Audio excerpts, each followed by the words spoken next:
Assalamualaikum warahmatullahi wabarakatuh. Perkenalkan, nama saya Nesrina Alifah. Saya kelas SC dengan NPM 202214500246.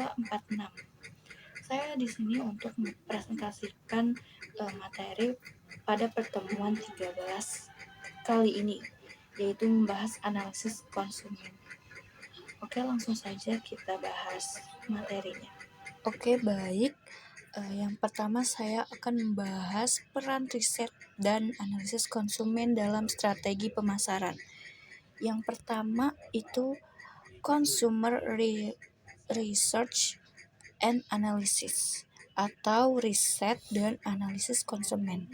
Apa sih itu consumer research and analysis? Analysis adalah proses pengumpulan dan analisis informasi tentang preferensi, kebutuhan, dan perilaku konsumen. Tujuannya itu apa sih?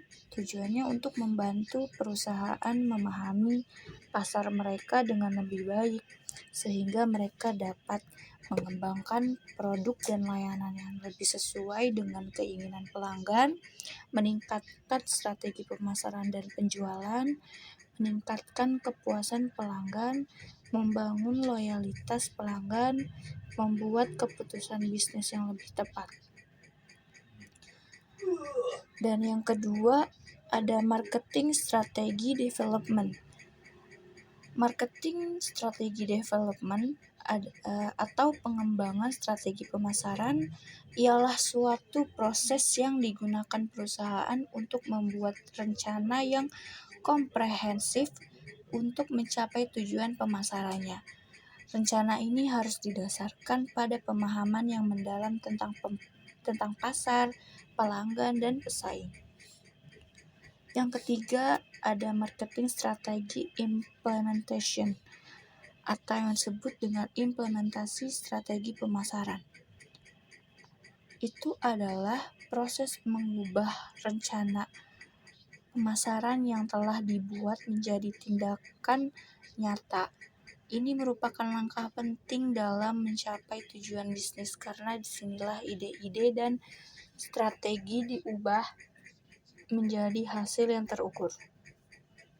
Pembahasan yang kedua ada kerangka kerja analisis konsumen. Consumer affect and cognitive. Yang pertama affect atau afektif merupakan perasaan konsumen akan rangsangan dan aktivitas di sekitar mereka. Afektif yang berkaitan itu apa aja sih? Itu seperti marah, cinta, perasaan, pernyataan perasaan seperti puas dan tidak puas, suasana hati serta perilaku dan sikap. Apa aja sih 5 karakteristik dasar afektif? Yang pertama itu sebagai besar bersifat reaktif. Yang kedua sedikit pengendalian secara langsung, terdapat ciri secara fiksi. Yang keempat merespons secara virtual terhadap berbagai macam rangsangan. Yang kelima secara umum reaksi afektif adalah hasil pembelajaran. Yang kedua ada jenis-jenis respon afektif. Respon afektif adalah reaksi atau tanggapan yang muncul secara emosional terhadap suatu stimulus atau situasi. Respon ini dapat berupa perasaan, emosi, suasana hati, atau evaluasi. Berikut adalah beberapa jenis respon afektif. Yang pertama, 1. Emosi. Emosi adalah reaksi yang kompleks terhadap stimulus yang melibatkan perubahan fisiologis, perilaku, dan kognitif. Emosi biasanya bersifat jangka pendek dan intens, dan dapat berupa positif, seperti kebahagiaan, kegembiraan, dan cinta, atau negatif seperti kesedihan, kemarahan, dan ketakutan. Yang kedua ada perasaan. Perasaan adalah pengalaman subjektif dari emosi. Perasaan seringkali lebih halus dan bernuansa daripada emosi dan dapat berlangsung lebih lama. Perasaan dapat dipengaruhi oleh berbagai faktor seperti pengalaman pribadi, nilai-nilai, dan keyakinan. Yang ketiga, suasana hati. Suasana hati adalah keadaan emosional yang lebih umum dan bertahan lama daripada emosi. Suasana hati dapat diwarnai oleh berbagai faktor seperti kualitas tidur, kesehatan fisik, dan stres. Yang keempat ada evaluasi. Evaluasi adalah penilaian terhadap suatu stimulus atau situasi. Evaluasi dapat bersifat positif atau negatif dan dapat didasarkan pada berbagai faktor seperti pengalaman pribadi, pengetahuan, dan keyakinan. Kognitif yaitu pengetahuan atau hasil pikiran seseorang tentang suatu yang mereka percayai dari sisi mental.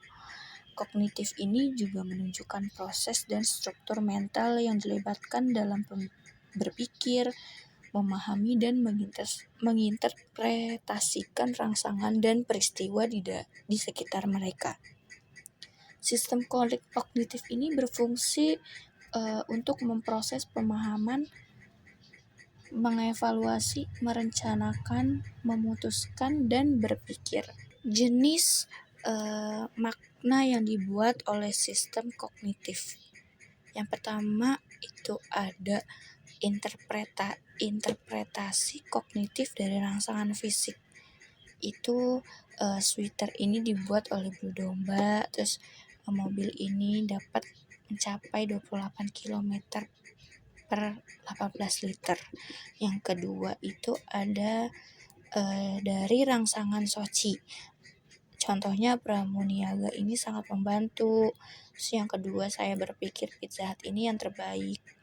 Yang ketiga respon afektif. Misalkan saya merasa lebih karena lupa hari ulang tahun ayah. Terus yang kedua saya merasa agak semangat dan tertarik pada toko buku baru. Lalu ada interpretasi kognitif dari makna simbolis. Yang contohnya model busana ini cocok untuk wanita tua. Dan menggunakan jam tangan Rolex artinya dirimu telah sukses. Dari yang kedua ada dari pelaku. Contohnya saya minum banyak susu, bagaimana membayar tiket kereta api dengan e-money. Terus yang ketiga ada dari sensasi. Misalnya warna dari kotak sereal, rasa manis coklat chips, dan wangi favorit parfum. Terus ada hubungan antara sistem afektif dan sistem kognitif. Misalkan sistem afektif itu ada empat yang menggambarkan perasaan kita. Misalkan yang pertama ada emosi, terus ada feelings, ada moods, ada evaluation. Dan untuk yang sistem kognitif ini ada knowledge, ada meaning, ada beliefs. Lalu ada consumer behavior. Overt consumer behavior atau perilaku konsumen yang terlihat adalah respon atau tindakan konsumen yang dapat diamati dan diukur. Perilaku ini merupakan faktor kritikal untuk strategi pemasaran karena dapat menghasilkan keuntungan. Dan kesuksesan di strategi pemasaran tergantung pada kemampuan untuk terus memantau serta mengamati perubahan perilaku konsumennya. Lalu ada consumer environment. Itu lingkungan konsumen, menunjukkan pada hal-hal eksternal konsumen yang dapat mempengaruhi konsumen berpikir, merasakan, dan melakukan sesuatu. Di lingkungan tersebut terbagi dua menjadi termasuk lingkungan sosial dan fisik. Nah, kalau misalkan lingkungan sosial itu seperti tindakan dalam budaya lain, subbudaya, kelas sosial, grup preferensi, dan keluarga yang dapat mempengaruhi keputusan dan tindakan konsumen. Untuk yang lingkungan fisik itu terbagi menjadi dua jenis, lingkungan spasial seperti layout toko, posisi toko, produk, program komunikasi, pemasaran, serta interior design, dan lingkungan non-spasial seperti waktu dan pencahayaan. Di lingkungan konsumen ini merupakan perantara antara rangsangan yang diletakkan. Yang ketiga, kita membahas tingkatan analisis konsumen. Itu ada yang pertama masyarakat atau societies, yang kedua ada industri, yang ketiga segmen pasar, yang keempat ada individual konsumen. Yang keempat, kita akan membahas analisis konsumen dan strategi pemasaran. Yang pertama ada segmentasi pasar dan positioning. Yang pertama, proses segmentasi pasar. Itu ada analisis hubungan antara konsumen dan produk, lalu ke identifikasi dasar segmentasi, lalu mengembangkan positioning produk, lalu memilih strategi segmentasi, dan merancang strategi bauran pemasaran. Lalu yang pertama kita bahas itu adalah analisis hubungan antara konsumen dan produk. Menganalisis faktor afektif, kognitif, perilaku dan lingkungan yang terlibat dalam proses konsumen dan keputusan pembelian pada produk tertentu. Nah, di sini juga ada 3 pendekatan yang digunakan, itu ada brainstorming, focus group, dan penelitian sekunder. Yang kedua kita membahas identifikasi dasar segmentasi.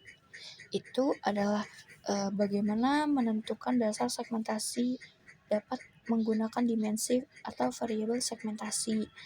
Lalu dimensi segmentasi menurut Kotler dan Keller itu ada geografi, demografi, psikografi, perilaku, dan atribut individual. Dan dimensi segmentasi menurut Peter dan Olson itu keuntungan, psikografi, atribut individual atau situasi, dan geodemografi. Yang ketiga, kita membahas proses segmentasi pasar, yaitu ada mengembangkan positioning produk.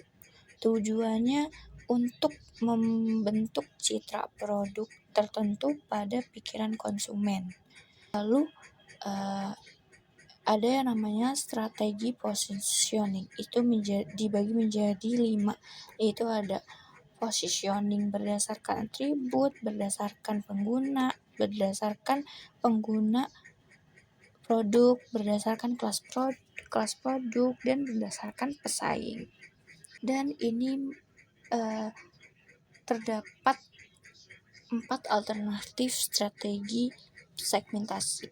Yang pertama, perusahaan memutuskan untuk tidak memasuki pasar, perusahaan memutuskan untuk menjadi pemasar massal, memutuskan hanya melayani satu segmen, memutuskan melayani lebih dari satu segmen, dan merancang strategi pemasaran yang berbeda untuk setiap segmen.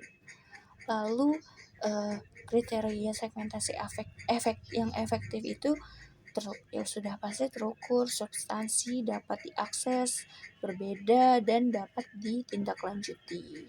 Dan merancang bauran strategi pemasaran itu sudah pasti ada planning, manajemen, offline integration, traffic building, social media, optimization process, conversion analysis,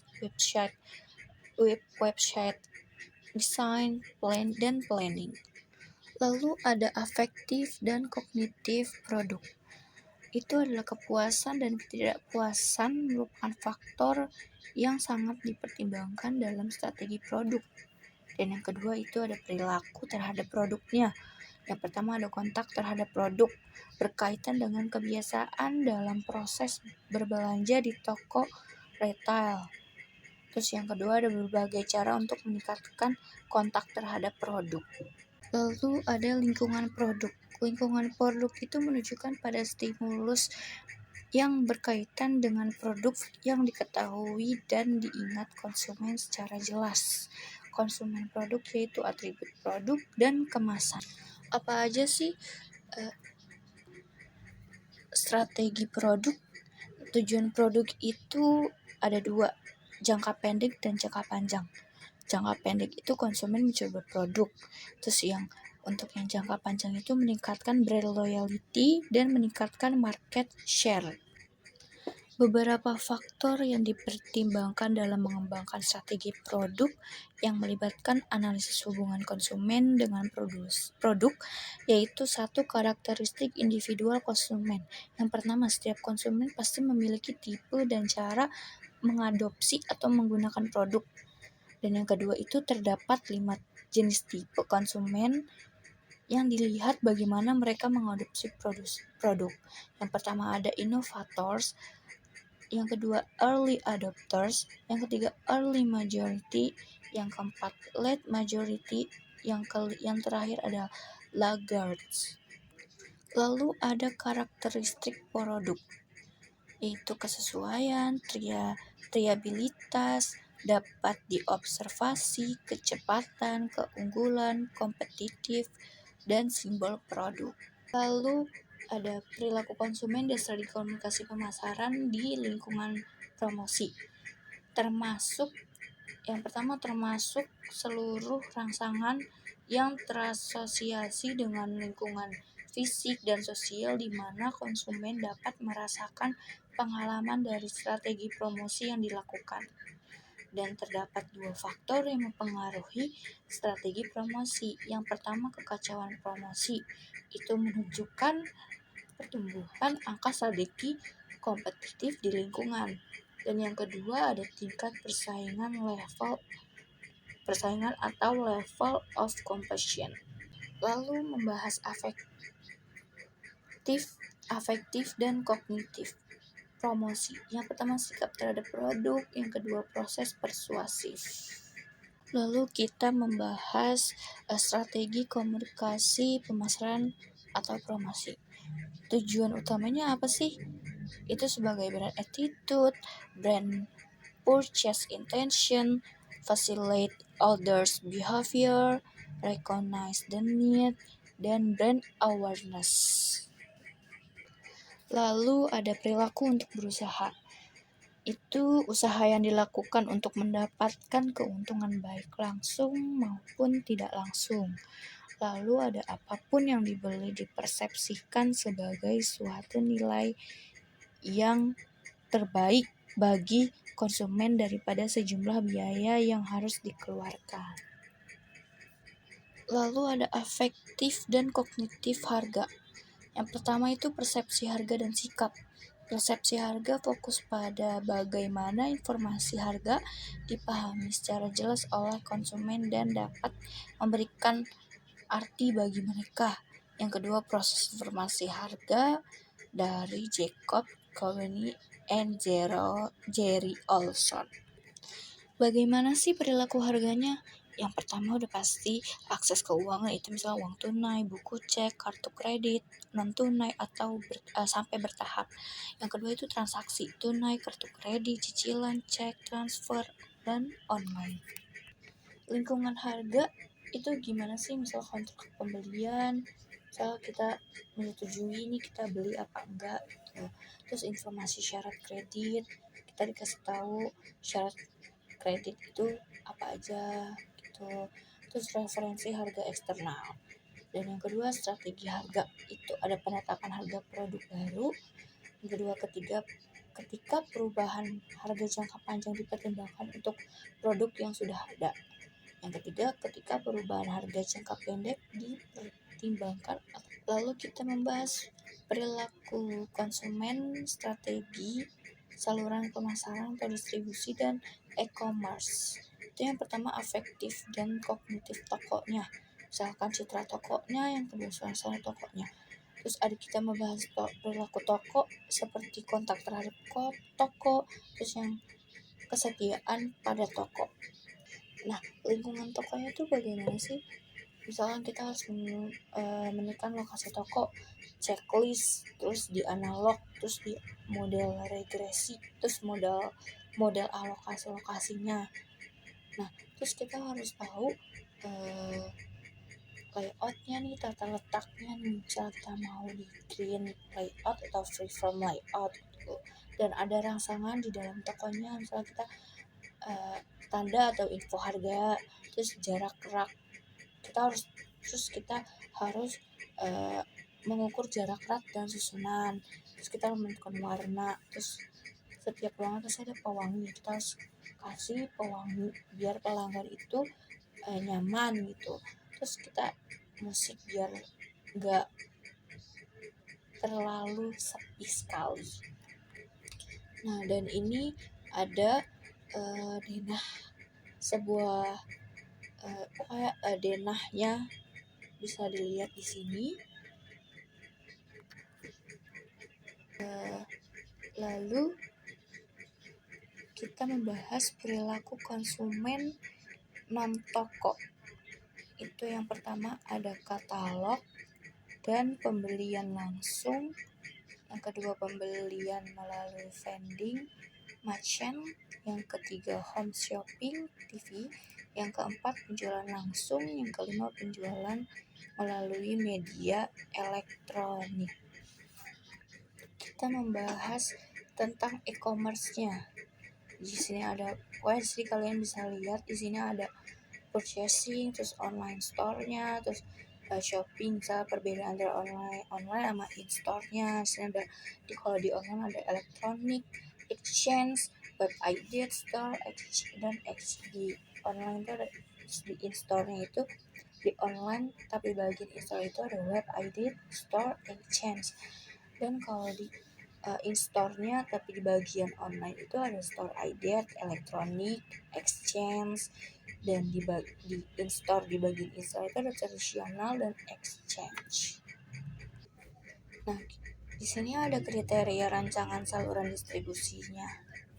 Di sini pokoknya di sini bisa dilihat oleh konsumer ini dibagi beberapa bagian ya. Bisa dilihat ada commodity, condition, completion, cost, coverage, competence, control, characteristic of intermediaries. Oke, baik. Itu saja presentasi dari saya pada materi pertemuan 13 ini, yaitu analisis konsumen. Bila ada kesalahan kata yang tidak kurang jelas atau ada salah kata, tolong dimaafkan. Baik, sekian, terima kasih. Wassalamualaikum warahmatullahi wabarakatuh.